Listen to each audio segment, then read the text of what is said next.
et singulièrement au président du groupe d'Impact, M. Sénat Kaberoka, qui a pesé de son poids dans ce sujet. Excellences, mesdames et messieurs, viables et modernes, qui répondent aux besoins des populations et des acteurs sociaux et économiques. Conscients de ce fait que les gouvernements africains ont, au lendemain des indépendances, créé des infrastructures routières, ferroviaires et aéroportuaires pour faciliter les échanges, aussi bien à l'intérieur qu'à l'extérieur du pays. Mais bien sûr, tout cela au prix d'un endettement important, voire massif, devenu plus tard insoutenable. On consacre chaque année près de 6 à 12% de leur produit intérieur brut aux infrastructures, et en particulier aux routes, à l'eau, à l'énergie, très importantes, à savoir la maintenance, la réhabilitation et la mise à niveau des infrastructures existantes. Les projets d'infrastructures nécessaires au développement des pays africains.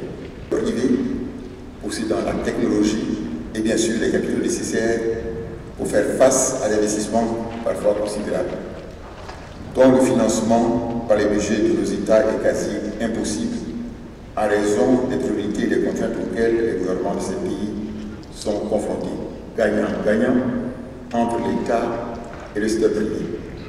Pour réussir ce pari, les États africains se doivent d'opérer de profondes réformes structurelles et sectorielles. Dans ce sens, le gouvernement ivoirien qui a décidé de faire monde, selon donc la rapport du business de la Banque mondiale 2014-2015. D'autres réformes aussi stratégiques ont été menées dans différents puissances en 2012, 9% en 2013 avec une perspective de 9 à 10% en 2014 et 2015. La croissance économique estime du produit intérieur brut en 2012 a atteint 16,5% en 2013 avec un objectif de 20% en cette année 2014 effectué dans le pays relève du secteur privé.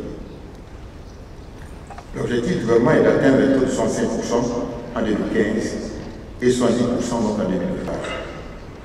Le gouvernement ivoirien envisage d'entretenir cet élan de croissance par la multiplication des investissements privés.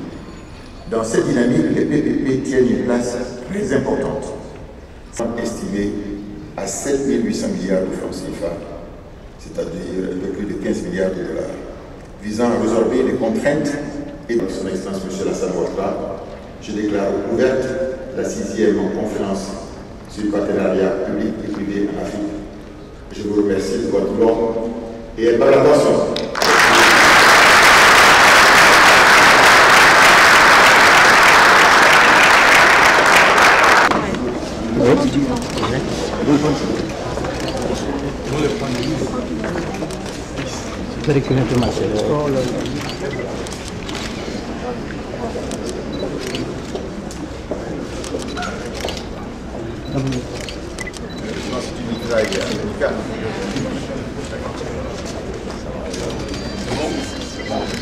Ok, merci.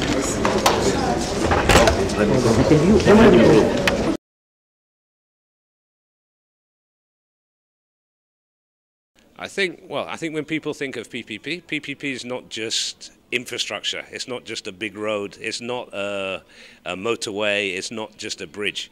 PPP in other sectors, agriculture, for example, tourism, education, healthcare. So education, for instance, and healthcare are the basis for the future of African generations, because especially with the challenge of Ebola in West Africa at the moment, there needs to be a lot of investment in healthcare, because without a healthy population, where is the future?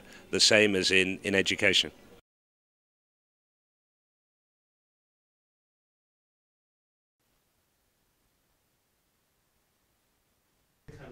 Fly while fly.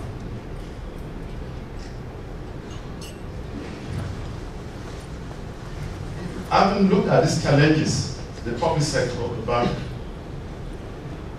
is now focusing on the maritime.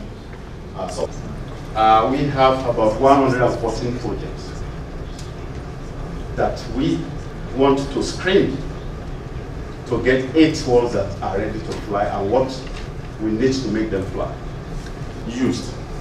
So they are working on this. We are still on phase 1. phase 1 is like this, and then phase 2 is going to deepen, get a sound PPP projects in the port sector. So this is an ongoing study.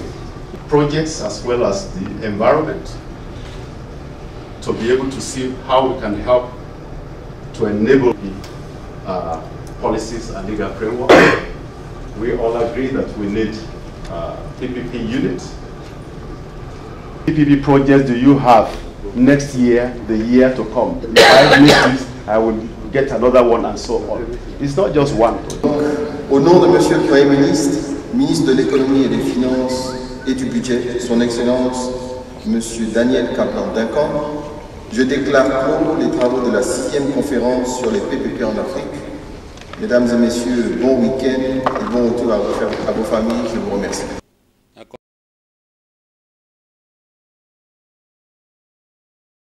Je m'appelle Mohamedou Niang, je suis le directeur Afrique de la société Meridiam. Meridiam est un groupe de fonds d'infrastructures privés. Et donc jusque-là, nous avons investi en Europe, aux États-Unis, au Canada, dans les pays de l'OSCE de manière générale.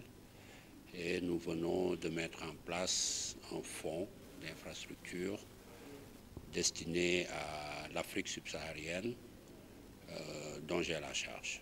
Merci. Les partenariats publics-privés sont un enjeu très important, je crois, et répondent essentiellement à un besoin de compléter les capacités de nos différents États dans la mise en œuvre de projets d'infrastructure. Comme vous le savez, les besoins, aussi bien dans le domaine de l'électricité, pour permettre à nos enfants d'étudier la nuit, de pouvoir lire leurs livres, aussi simplement que ça, à nos tailleurs de pouvoir faire fonctionner leurs machines, les besoins en eau pour permettre aux gens d'avoir accès à l'eau pour des besoins sanitaires, de santé, pour boire, pour se laver, de se déplacer, tous les moyens de transport. Donc ces besoins sont extrêmement importants. Ils le sont d'autant plus que les moyens de nos différents États sont limités, aussi bien financièrement qu'en termes de capacité technique de mise en œuvre de ces différents projets. Et donc l'objectif des PPP, des partenariats publics-privés, dans ce contexte, c'est de mettre ensemble les capacités du secteur privé dans la structuration de transactions, dans leur financement, dans leur exploitation, donc de mettre en œuvre ces capacités, de les mettre ensemble avec celles des États et pour mettre donc ensemble en œuvre des projets d'infrastructure qui répondent aux besoins des populations que j'ai décrits tout à l'heure. Nous sommes présents en Afrique du nord au sud et nous regardons donc les projets dans les différents domaines des infrastructures. Donc il s'agit des projets de transport, aussi bien transport urbain, interurbain qu'international. Donc il s'agit d'investir dans les ports, les aéroports, les routes, les trains, etc. Dans l'électricité, notamment la production d'énergie électrique et également la distribution d'énergie électrique, la transmission de cette énergie, dans l'eau, eau et assainissement, et également tous les projets sociaux qui concernent les structures sanitaires privées, les résidences sociales, les résidences de nos étudiants. Vous savez, ça reste toujours un problème de pouvoir loger nos étudiants dans les universités dans des conditions décentes, etc. Donc tous les domaines des infrastructures, encore une fois, qui permettent de répondre aux besoins des populations sur le long terme nous intéressent et nous sommes prêts à travailler avec les différents États dans leur conception et leur mise en œuvre. Buse Suzungu, Director of Allen & Overy in the Johannesburg office. I specialize in project financing with particular focus on infrastructure financing. And I have done a number of PPPs, and I've got a specific and special interest in PPPs being a method of promoting and developing infrastructure in our continent. So Allen Overy is a global law firm with offices in about 32 countries. We've got about 46 offices in the world. Allen Overy is known for doing innovative and the first of most of the global innovation in financing. We have done a lot and a number of PPPs in the African continent, and we continue to partner with all the stakeholders in setting up the legal framework, in partnering with developers and sponsors, and also in assisting with negotiation of the relevant contractual arrangements. I mean, Allen Overy has got a specific interest in the development of Africa. I mean, as you would know, we're the only magic circle firm that has got 2 offices already on the ground in the continent. We have participated in a number of PPPs, and we are willing to partner with all the stakeholders, as I've said, in ensuring that the environment on the ground is conducive for the successful implementation of the PPPs. We're also willing to assist in capacity building. We do a lot of trainings, and we're willing to partner with all the relevant stakeholders in providing training so that we can capacitate the stakeholders on the ground that will enable the implementation of the PPPs to be successful and take away the negativity and some doubts around PPPs. Yes, a lot of people will ask questions about why are we supporting PPPs in Africa. We think that the participation of the private sector and with their ability to raise capital is a requirement that Africa cannot afford not to comply with because of the resources that the continent doesn't have.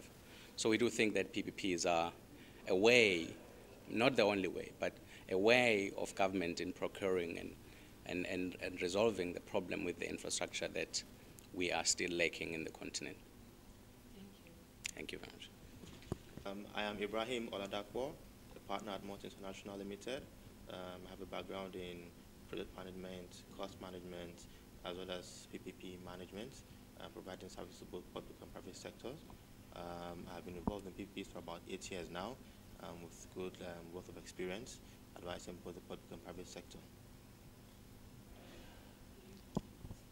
I'm Abdul Oladapo, managing partner at Mott International. Yeah, Mott International, we're an infrastructure advisory firm, so we provide advice on PPP and infrastructure finance. We also provide project delivery services as well to help organizations deliver their projects. So I head up the infrastructure finance and PPP transaction advisory side, while Ibrahim heads up the project delivery side of things. Yeah. To promote PPPs in Africa, yes, one of the things we do, which you know, is we sponsor the Africa PPP conference.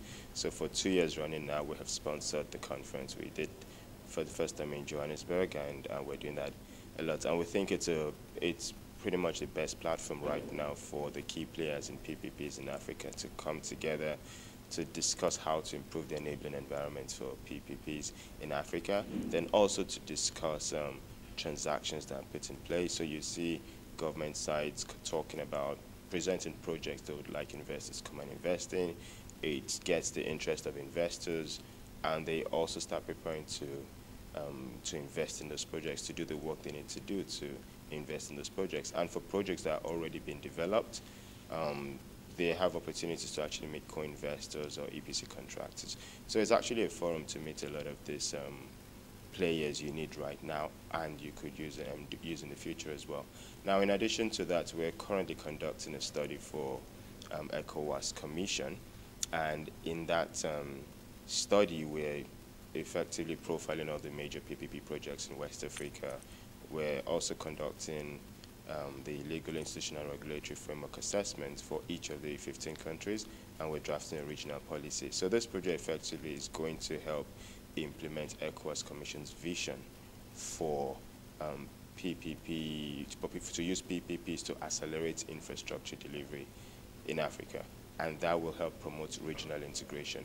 Now, in addition to that, we also conduct capacity building. So back in Nigeria, we've done a number of, we've presented papers, and we've also trained public sector staff in PPPs as well. Then one of the things we're trying to do is promoting a regional framework for PPP. So it will be a mechanism for the, well, like both public sector and private sector players to meet on a regular basis to effectively improve the enabling environment for PPPs, and not just discuss the issues that could improve PPPs.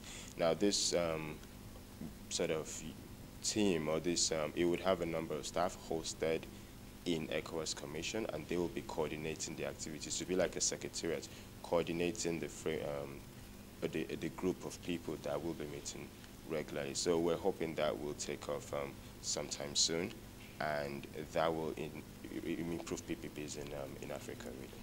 Yeah, I mean, in addition to that, yeah, just as I mentioned, the study we're doing for the ECOWAS Commission, it has been very important because it has generated a lot of understanding on the management practices that face PPPs in Africa, and they cut across the different life cycles of PPPs, from project preparation to the procurement stage to the delivery and implementation.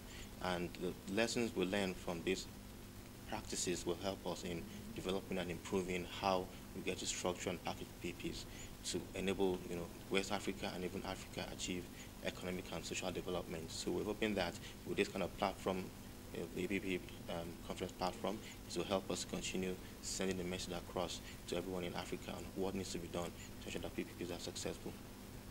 Okay, well, I think it was a very good training sessions that we had, with a lot of questions, raised by the audience based on our presentations.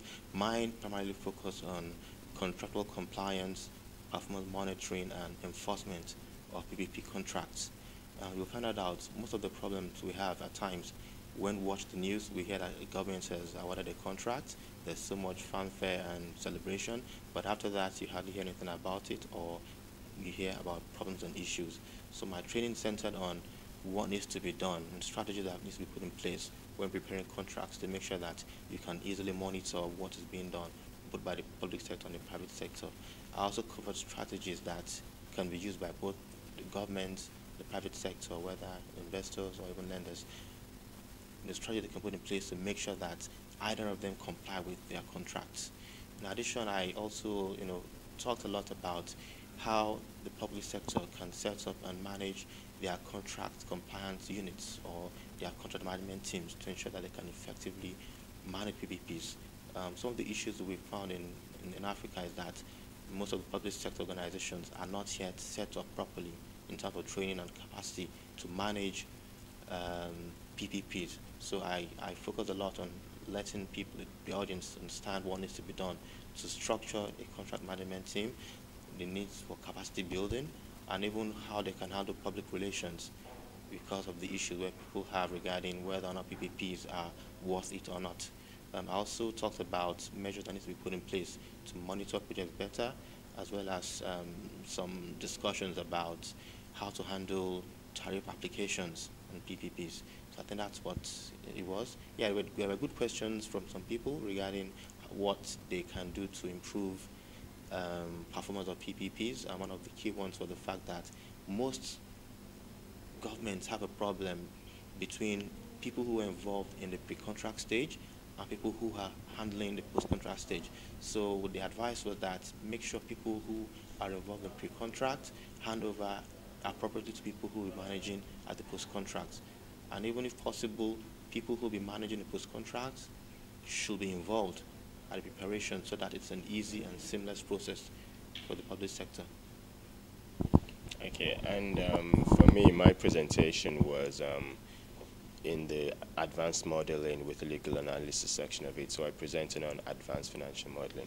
So yes, it wasn't as long as his own, but I effectively looked at why financial models are used in PPP transactions, and it's really a very important aspect of the project preparation process, because you are effectively able to bring in all the parameters of the transaction and work out whether it's feasible or not. So it's actually a really good tool you need throughout the life cycle of the project, from preparation to procurement and even implementation, because you need to continue to revise the parameters in the model, conduct sensitivity analysis, and get your results. So I went through a basic financial model. I described what the inputs are, how the model runs, the outputs.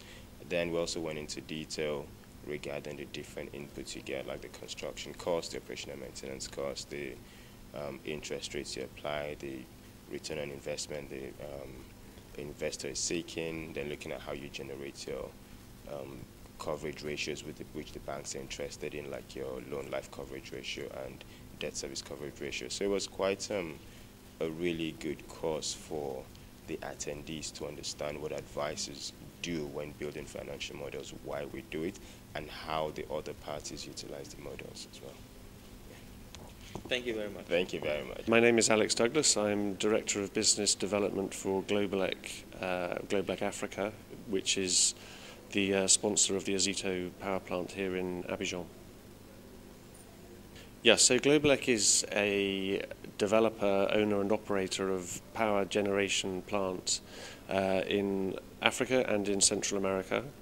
We are the owner of, or the majority owner of Azito here in Abidjan, and also in the middle of doing the expansion project there. So there's an expansion of 130 megawatts, which is in advanced construction, approaching completion. We also have businesses in other countries in Africa, in Kenya, Tanzania, Cameroon and South Africa, and also looking at a number of other projects and potential acquisitions in other countries as well. All of our projects, in fact, or all of our assets are a PPP in some respects, so either because we own them and the customer is a government customer, or because the government actually has a stake in the business as well. So here in Côte d'Ivoire, it's the government is the purchaser of the electricity, but in Tanzania and in Cameroon, the government is also an investor in the business as well. So it's the off-taker and an investor in the business. And really every project we do is a PPP project. I think the key message from today I was trying to deliver was the success factors for projects anywhere, and I was trying to use the example of Azito here as an indicator of all of the things that went well and enabled the project to succeed, despite it took some time and despite the issues in Côte d'Ivoire over the preceding 10 years. It's still been possible to do a great project, great for the country, great for the sponsors, and great for the environment, because it's not increasing any burning of gas by doing the project. So I think it's a real success story, and one that hopefully can be copied and used elsewhere.